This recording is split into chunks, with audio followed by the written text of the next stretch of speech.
Hej, jeg vil fortælle dig om en ganske almindelig digitaliseringsproces og hvordan sådan en typisk forløber, og hvordan jeg mener, at den burde forløbe. Jeg kalder den digitalisering trin for trin. Her starter folk ofte, man starter med teknologien. Man vælger en eller anden form for medie, man vælger et socialt medie, man vælger noget fysisk, måske hardware i form af iPads eller smartboards, noget i den stil. Når man så har valgt noget nyt og noget smart, så tænker man, nu skal vi have folk på kursus.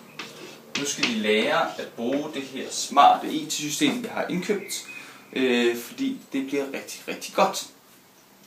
Og det der ofte sker, det er, at man finder ud af, jamen, og de der iPads, de kunne faktisk ikke lige køre flash, og det er faktisk det, som de brugte ude i en masse undervisning, eller hvad organisationen nu laver.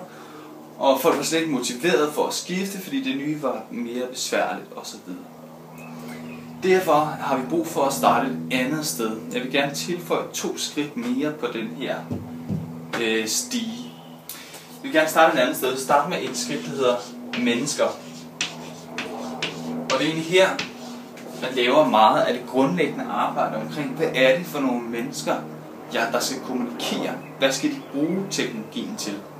Hvordan kan vi fremme noget positivt mellem de her mennesker ved at digitalisere nogle processer? Det kunne være nogle e-mails, der skulle skiftes ud med nogle in-mails i noget intranet, eller vi skal også have kortlagt, hvad er det for nogle folk, der skal overhovedet kommunikere? Er der nogen, der står uden for organisationen, der også skal kommunikere? Er folk på meget forskellige IT-niveau? Derfor skal vi altså have fat i et meget brugervenligt system hernede. I hele tiden få kortlagt hele kommunikationsprocessen omkring, hvad der er af sikkerhedshensyn.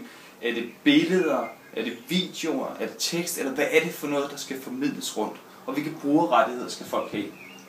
Det er et stort grundlæggende arbejde, der ligger her i at kortlægge alt det først. Men det er skridt 1.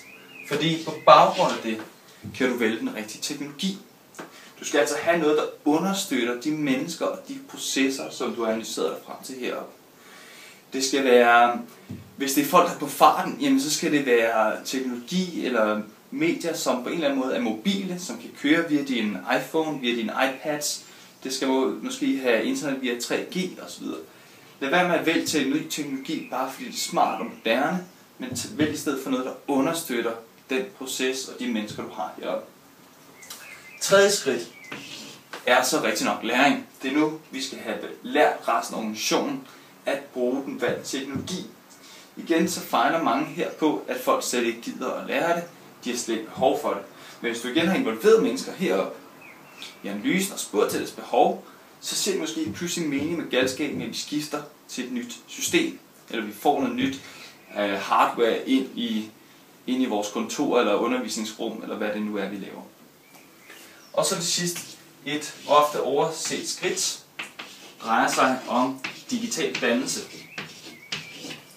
Digital dannelse går kort sagt på at kunne færdes etisk ansvarligt på nettet, moralsk forsvarligt.